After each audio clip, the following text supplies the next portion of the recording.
श्रद्धालुओं की अटूट आस्था और प्रगति की तस्वीरों को अपने आप में समेटे। ये है भारत के दक्षिणी छोर पर स्थित रामेश्वरम।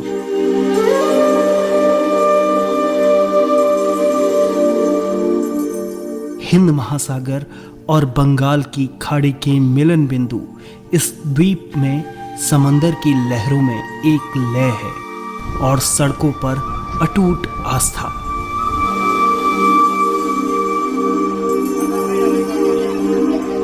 चार धामों में से एक धाम रामेश्वरम सदियों से लोगों की श्रद्धा का केंद्र रहा है।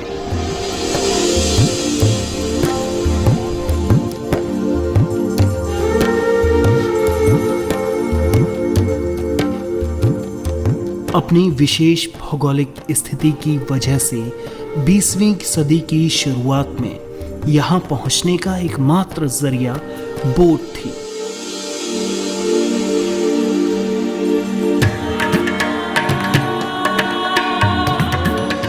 उन्नीस 1914 में बनाया गया करीब 2.25 किलोमीटर से ज्यादा लंबा रेल सेतु समंदर की लहरों पर खड़ा है।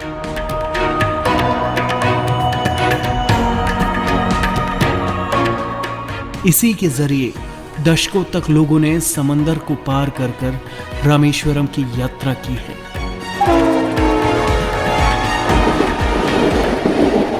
When the British, the earlier one, we had a line up to Dhanushkodi. So we used to have what is known as a boat mail. So Britishers did that for transportation between, because in those days both Sri Lanka and India were under the same British rule. So a person can buy a ticket from Colombo. He can travel from Colombo to India, that is Chennai. He will come from Colombo to Talaimannar on train. From Talaimannar to Dhanushkodi, he will come by ferry. And at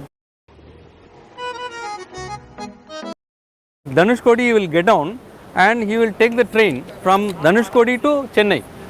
This was known as boat mail. Even today that train is known as, it is 16751. The train number is 16751, 16752.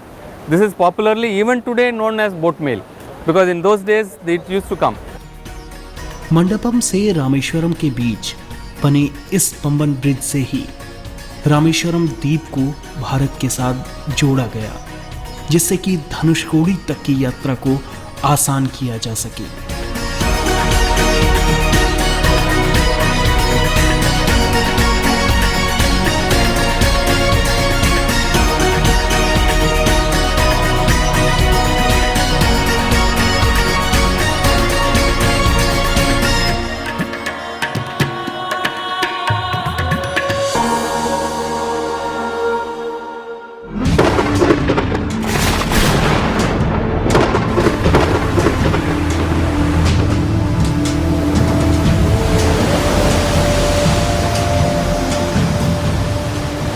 उन्नीस 1964 की एक रात आए समुद्री तूफान ने पूरे द्वीप को तबाह कर दिया।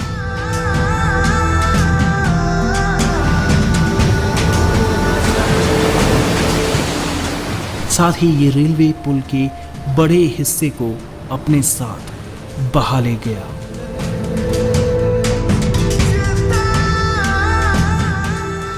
रामेश्वरम एक बार फिर देश के बाकी हिस्से से अलग थलग पड़ गया।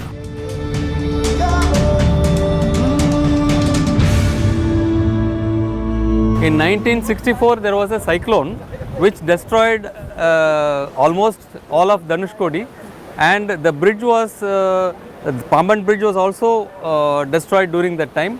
So Dr. E. Sridharan, the metro man, he rebuilt the Pamban bridge in 1965. उस वक्त मशहूर इंजीनियर ई श्रीधरन के साथ उनकी टीम ने रिकॉर्ड समय में इस पुल को फिर से तैयार कर दिया।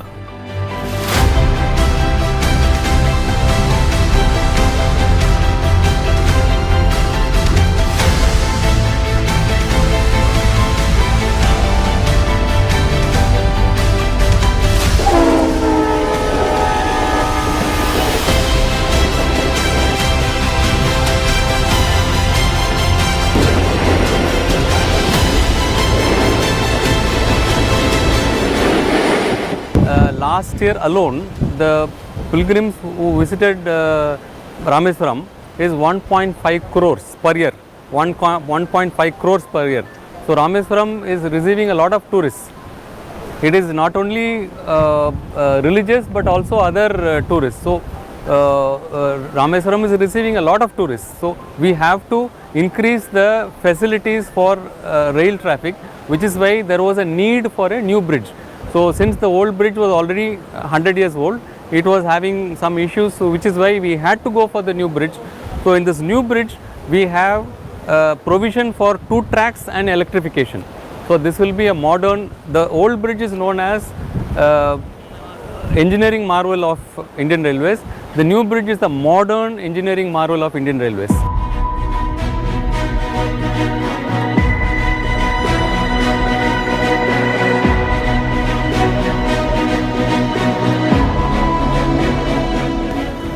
नमस्कार, स्वागत है आपका संसद टीवी पर। मैं हूं नवविक्रम सिंह और आज अपने विशेष श्रृंखला भारतीय रेल कल, आज और कल की इस कड़ी में आपको लेकर आए हैं पंबन ब्रिज, जिसे समंदर का प्रवेश द्वार भी कहा जाता है।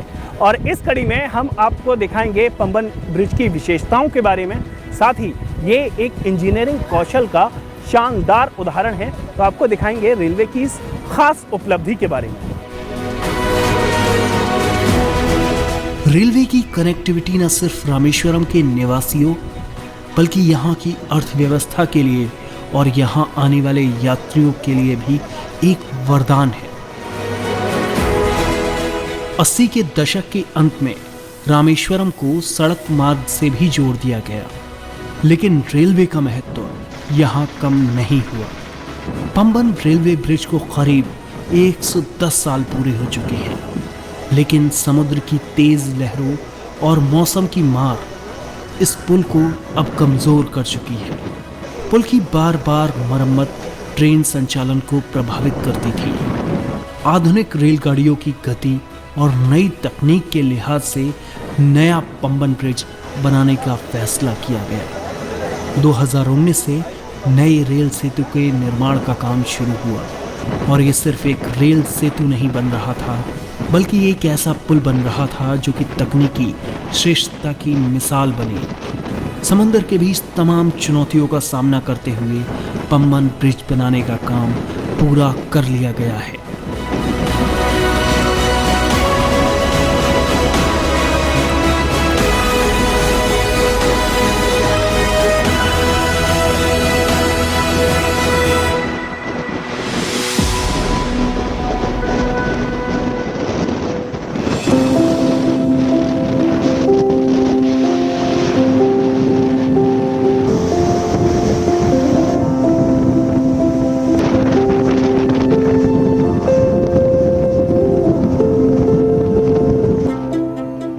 जहां ज्यादा देर खड़े रहना मुश्किल है, वहां तेज हवाओं और समंदर की लहरों का सामना करके नए पंबन रेल सेतु की मजबूत संरचना का काम पूरा किया है दक्षिण रेलवे और भारतीय रेलवे के तहत संस्था रेल विकास निगम लिमिटेड ने। 2.08 किलोमीटर लंबा ये पुल पुराने पंबन ब्रिज के समानांतर बनाया गया है। इस पुल में कुल 100 स्पैन हैं, जिनमें से 99 स्पैन 18.3 मीटर लंबे हैं और मुख्य स्पैन 72.5 मीटर लंबा है। ये नया पुल पुराने पुल से 3 मीटर ऊंचा बनाया गया है, जिससे जहाज़ों की आवाजाही सुगम होगी। New Pomber Bridge consists of 100 spans of which 19 spans of 18.3 meter steel plate girder and one of 72.5 with a navigation channel. It is a vertical lift span. The specialty is this bridge will be lifted vertically to a level of 70 meters so that when lifted at 70 meters, both bottom of this steel girder and the road bridge at same level. पुल को बनाने में अत्याधुनिक तकनीक का इस्तेमाल किया गया, जिससे कि जंग न लग सके। पहले के मुकाबले तेज रफ्तार में ट्रेनों का परिचालन हो सके।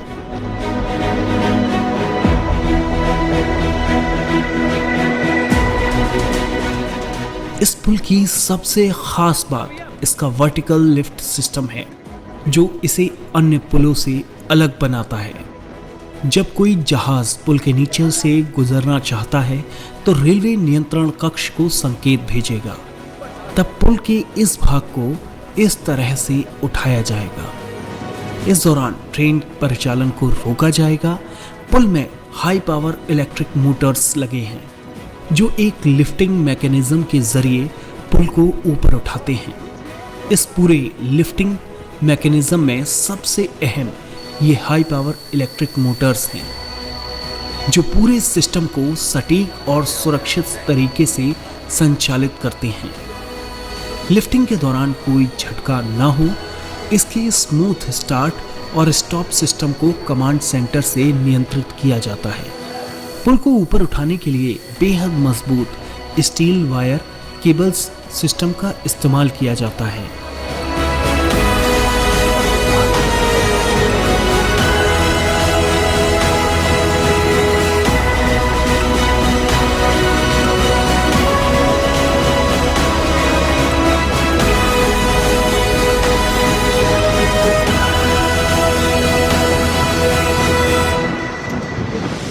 This lift also by electromechanical items it comes a mission room where heavy sheaves, pulleys and wire ropes are there, and it is rotated with the help of electrical motor, and speed is controlled by special type gearboxes, and other special type brakes are there to stop any emergency.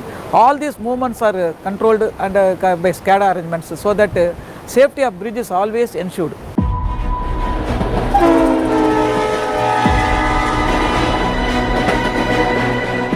इस animation के माध्यम से आसानी से समझा जा सकता है कि कैसे ये रेलगाड़ी इस पुल के ऊपर से गुजर रही है।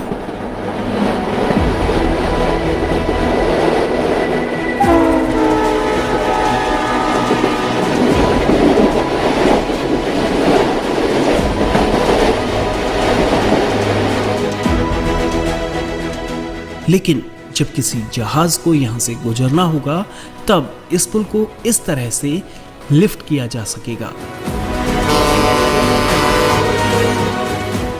और ये प्रक्रिया पहले पुराने पुल के जरिए करीब 45 मिनट में होती थी, वो महज 5 मिनट और कुछ सेकंड में पूरी हो जाएगी, जिससे रेल यातायात भी बाधित नहीं होता और इस क्षेत्र में समुद्री परिवहन में भी आसानी होगी।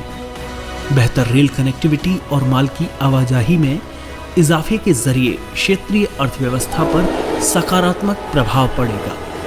रामेश्वरम में दिनों दिन पर्यटकों और तीर्थयात्रियों की तादाद में बढ़ोतरी हो रही है। ऐसे में इस ट्रैक के जरिए रफ्तार और ट्रेनों की संख्या को बढ़ाने में मदद मिल सकेगी।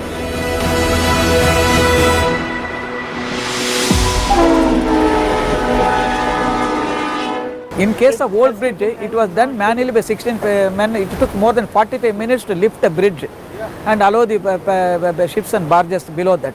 In case of our new bridge, it takes only 5 minutes 30 seconds to lift the bridge, and ships can go very fast, and again we can lower it and allow the train service. पुल की संरचना के दौरान समुद्री जल और नमी से लगने वाली जंग से बचाव के लिए सरफेस प्रोटेक्शन सिस्टम पर अमल किया गया है, जिससे करीब 38 साल तक ये बिना किसी मेंटेनेंस के और अगले 58 सालों तक मामूली मरम्मत के साथ ही काम कर सकेगा। ब्रिज के दोनों ओर अलर्ट सिस्टम और ट्रेन स्टॉप सेंसर लगाए गए हैं ताकि किसी भी खतरे की स्थिति में ट्रेन को समय पर रोका जा सके।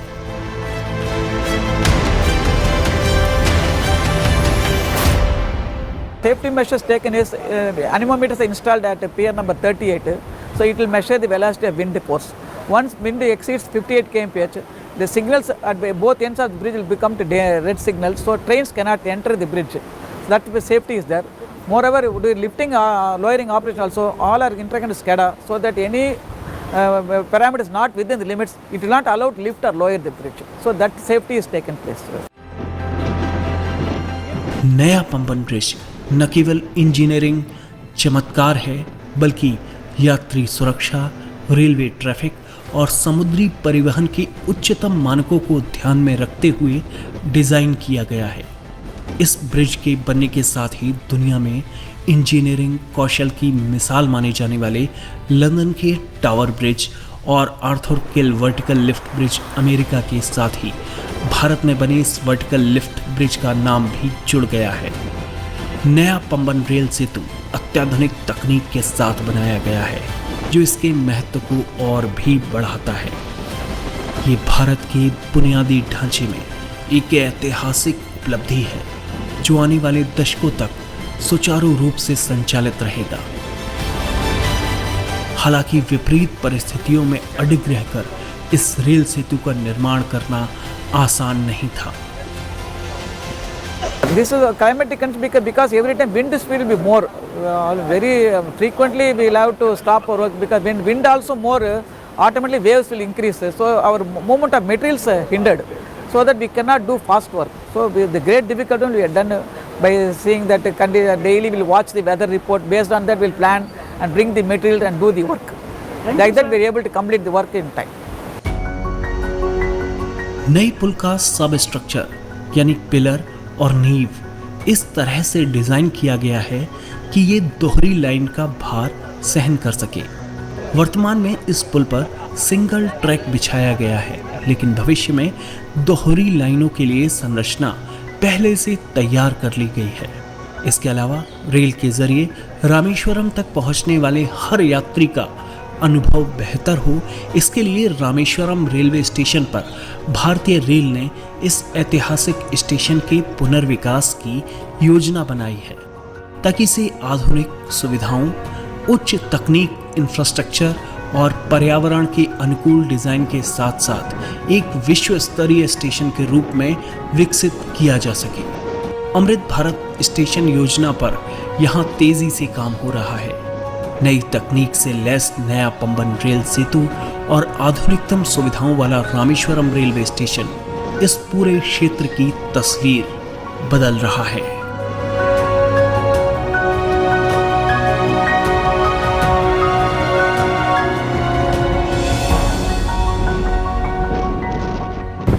भारत एक ऐसा देश है जहां तकनीकी नवाचार भी है और सांस्कृतिक धरोहर भी, और नया पंबन ब्रिज तैयार है तकनीकी नवाचार के माध्यम से भारत की सांस्कृतिक धरोहर रामेश्वरम को रेलवे के इस पुल के माध्यम से जोड़ने के लिए। फिलहाल हमारे इस कार्यक्रम भारतीय रेल कल, आज और कल की इस कड़ी में इतना ही। आप हमारा ये कार्यक्रम संसद टीवी के YouTube चैनल पर भी देख सकते हैं। मुझे और मेरे साथी कैमरा पर्सन मनोज को दीजिए इजाजत। आप देखते रहिए संसद टीवी।